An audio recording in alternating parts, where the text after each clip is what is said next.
وسلام على عباده الذين اصطفى أما بعد فأعوذ بالله من الشيطان الرجيم بسم الله الرحمن الرحيم في بيوت أذن الله أن ترفع ويذكر فيها اسمه وقال النبي صلى الله عليه وآله وسلم إنما بعثت معلما صدق الله العظيم وصدق رسوله النبي الكريم.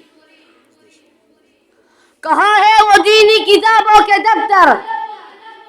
کہاں ہے وہ دینی کتابوں کے دفتر؟ کہاں ہے وہ علمی الہی کے منظر؟ چلی ایسی اس بزم میں باد سرسر، چلی ایسی بزم میں باد سرسر، بچے مشعل نور حق کے سراسر. انتہائی واجب الاحترام، قابل صد التقریم، اساتذہ کرام اور طلباء اعزام، السلام علیکم ورحمۃ اللہ وبرکاتہ. آج میں آپ حضرات کے سامنے جس موضوع کو لے کر حاضر خدمت ہوا ہوں وہ ہے دینی مدارس کا روشن کردار.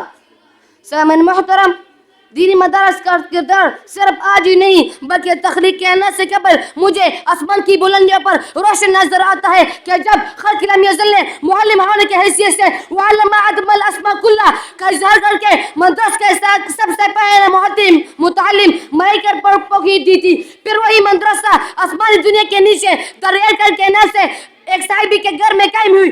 یاد رکھیں، مدرسہ کسی عمارت کا نام نہیں، کسی سنگ و خشک کے ڈر کا نام نہیں، بلکہ مدرسہ کا نام ہے اس جگہ کا جہاں متعلم اور معلم کا نسبت قائم ہو جائے، جہاں انما بعث معلمہ کا فریضہ انجام دیا جائے. مدرسہ کہلاتا ہے.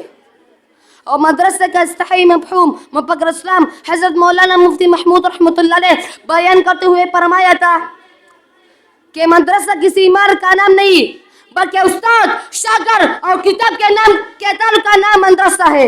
اگر حکومت نے گھر اور مٹی کے بھرے ہوئے عمارتوں پر قبضہ بھی کر دیا تو ہم طلباء کو درختوں کے سائے میں دینی کتابوں کی تعلیم دینا شروع کر دیں گے.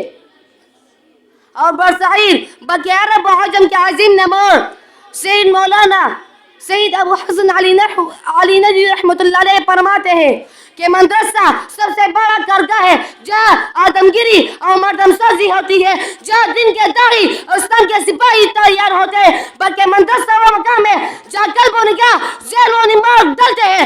اگر میں یوں کہوں تو بے جان ہوگا کہ جب دارالحکم اور دارالصبح کے فیضیات کا دنیا رخ کرتے ہیں تو اونٹوں کے مہار ہاتھ میں لے کر اقوام عالم کی باغ ڈور سنبھالتے نظر آتے ہیں.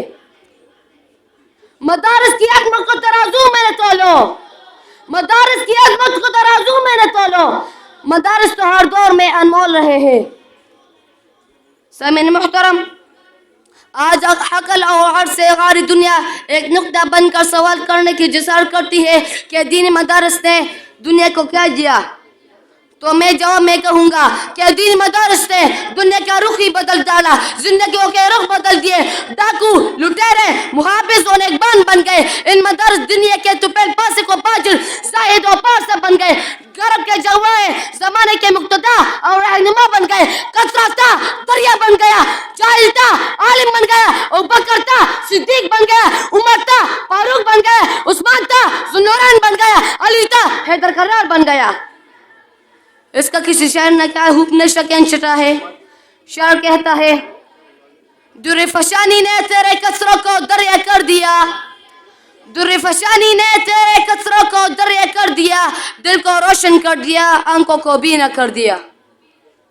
خود نہ تھے جو راہ پر اوروں کے ہادی بن گئے، خود نہ تھے جو راہ پر اوروں کے ہادی بن گئے، وہ نظر تھی جس نے مردوں کو مسیحا کر دیا. والسلام.